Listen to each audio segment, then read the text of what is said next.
Shalom Bapak Ibu yang dikasihi oleh Tuhan Yesus Kristus. Hari ini pesan bijak menyapa Anda sekalian. Hari ini pesan bijak terambil di dalam Roma 12 ayat yang kedua.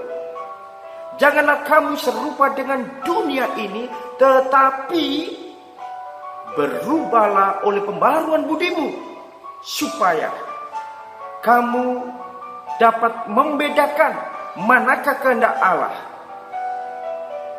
apa yang baik, yang berkenan kepada Allah, dan yang sempurna. Saudara-saudara yang dikasihi Tuhan, di Tibet ada seorang yang bernama Pak Lobsang. Bapak ini adalah seorang peternak ayam.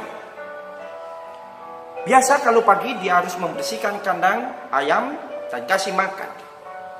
Setelah itu dia tinggalkan kandang itu dan dia pergi ke kota untuk membeli makanan. Karena kandang ayam itu dekat dengan bukit-bukit, ya, daerah Tibet itu perbukitan. Nah, saudara-saudara yang dikasihi Tuhan, di situ ternyata ada telur di jerami yang letaknya berada di luar kandang ayam itu. Pada saat ada induk ayam yang cari makan, yang dekat jerami itu, tiba-tiba, loh, kok ada telur? Ini telur teman-teman ini kok ditaruh di sini? Lalu dia patok telur itu. Dia patok, dia masukkan ke kandangnya, dan dia kumpulkan dengan telur-telur yang lain. Lalu dia ngerami di situ. 1 minggu kemudian, telur itu mulai pecah, mengeluarkan anak-anak ayam. Wah, senang sekali induk ini. Dan telur yang ditemukan tadi, yang dingerami juga, beberapa minggu kemudian menetas juga. Lalu apa yang terjadi? Semuanya kaget.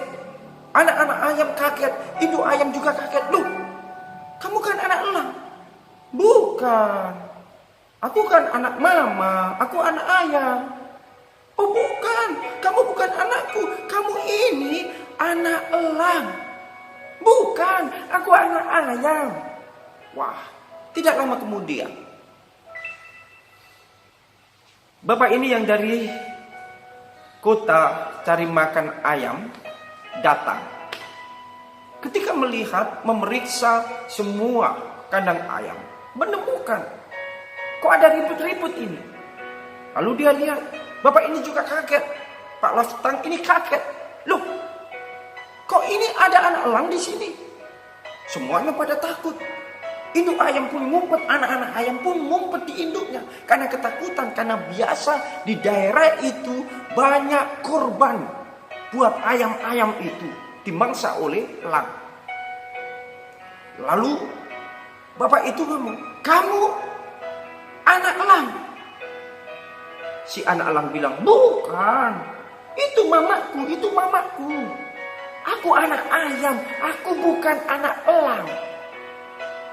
Betul, kamu itu anak elang, bukan anak ayam. Enggak, aku anak ayam. Beradu argumentasi sampai panjang lebar. Lalu sampai capeknya Pak Lobsang ini. Akhirnya apa yang terjadi? Bapak ini membawa pergi, naik ke atas bukit yang tinggi. Lalu dia mengatakan kepada anak elang itu seperti ini. Hai anak elang, aku bukan anak elang, aku anak ayam. Sudah cukup, sekarang keputusannya ada di kamu. Kamu hari ini ambil keputusan. Dan hari ini menentukan kamu tetap hidup atau kamu akan mati. Aku akan lempar kamu tinggi-tinggi. Kalau kamu bisa terbang, berarti itulah kamu anak elang.